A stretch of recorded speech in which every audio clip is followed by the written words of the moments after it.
hello guys नमस्ते म रेवन्त श्रेष्ठ तपाईँलाई दुधको सीमा लिएर आएको छु मैले ढडेर खाने तरिका हेर्नुहोस् अब यहाँ नयाँ स्टाइलले यहाँ हाम्रो यो भाइ काम गरेर गलेको छ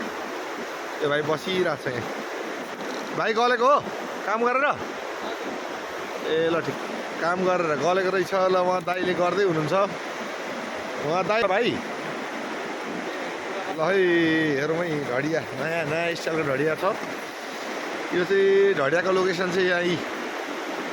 बेली ब्रिज लाउने भन्दा अलिकति तलतिर छ है त्यसको सीमा ल हेर्नुहोस् यस्तो छ यो तिते माछाको लागि भन्नुहुन्छ है तिते माछाको लागि यो स्टाइलले बिहानदेखि गरेको अहिलेसम्म यति भएको छ भोलिदेखि चाहिँ माछा खान पाइन्छ कि भन्ने अनुमान छ है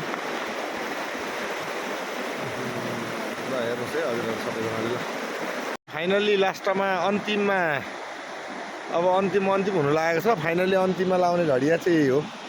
यो अन्तिममा लाइन्छ है यो भित्र माछा पस्छ यो है ढडिया चाहिँ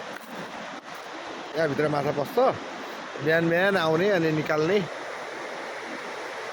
ल यस्तै छ हजुर